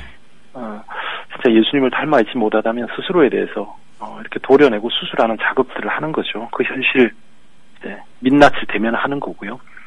이 영화가 사실 그런 거에 대해서 좀 문제 제기를 하는 걸로 다양하게 좀 활용이 됐으면 좋겠다는 생각이 있습니다. 김 감독님 혹시 크리스찬이십니까? 네, 당연히 크리스찬입니다. 그 제작비는 얼마쯤 들었는지 이런 거 물어봐도 됩니까? 제작비는 저희 회사에서 밖으로 나간 돈은 한 1억 8천만 원 정도 되고요. 그 다음에 회사 내에 있는 사람들 인건비를 만약에 한 1억 정도 한다면 2억 8천 정도가 들고, 개봉 비용 이렇게 치면 한 3억 가까이 든 것 같습니다. 그러면 방송국에서 무슨 거대한 창사 기념 특집 무슨 다큐 이런 것보다 훨씬 싸게란 말은 좀 품위가 없네요. 적은 비용으로 만드셨네요? 아니, 싸게 만들었죠. 네. 몸으로 떼어가며 만들었고요. 근데 이게 독립 다큐나 이런 부분들에서 또 이게 예산을 굉장히 많이 쓴 겁니다. 휴먼 다큐 같은 경우는 돈이 좀 적게 드는데요. 예. 그렇죠. 원앙 소리 이런 건 그거야 돈이 크게 많이 안 들었을 거고. 사실 이런 다큐들은 돈이 좀 많이 드는 다큐긴 합니다. 아, 그래요? 제작 기간도 길고요. 네. 저는 3억이라고 그래서 아주 적은 비용이라고 그랬더니. 아닙니다. 3억 큰 돈입니다. 네, 마지막 질문이 될 것 같습니다. 네. 자, 트루먼 쇼로서는 방송, 그리고 정치를 한번 다뤘고, 이번엔 종교를 다루셨습니다. 다음번 구상은 어디 하고 계십니까? 제가 이게 준비를 하다가 섭외가 안 돼가지고 이제 엎어진 걸 다시 하려고 하는데요. 엎어졌단 말이 그 방송쟁이들 용어죠? 이렇게 잘못됐던 네, 거. 준비하다가 이제 접었다. 이것도 전문 용어인가요? 아니죠. 그건 네. 국어사전에 나와요. 예. 아, 네. 제목은 이제 정해졌어요. 제목은 그전부터 이 제목이었는데, 엑스맨 프로젝트라고. 엑스맨이요? 네. 그게 뭐예요? 비밀입니다. 네. 영화가 안 나오면은, 또 섭외가 엎어졌구나, 이렇게 생각해 주시면 될 것 같습니다. 아무튼, 뭘 다룹니까? 종교, 정치, 방송, 이렇게 구분하잖아요. 아니, 우리 사회 아주 중요한 부분에 엑스맨을 파견하는 그런 영화. 네. 그 엑스맨이 뭐 싸움도 잘하고 능력도 많겠네요. 아니요, 김재동 씨를 섭외하고 싶은데 김재동 씨가 섭외가 돼야 만들 수 있는 영화입니다. 아, 그러면 김재동 씨를 인터뷰해야 되겠구나. 네. 네, 오늘 뭐 좀 어두운 얘기인데 일부러 마지막은 좀 유쾌하게 끝내려고 질문을 던졌습니다. 코바디스 좀 더 많은 사람이 보고 반성의 계기로 삼게 되기를 바랍니다. 고마웠습니다. 네, 고맙습니다. 네, 12월 11일. 내일은 그 유명한 12.12 날입니다. 내일 오후 5시 30분에 다시 뵙겠습니다. 들어주셔서 고맙습니다. 이강윤이었습니다.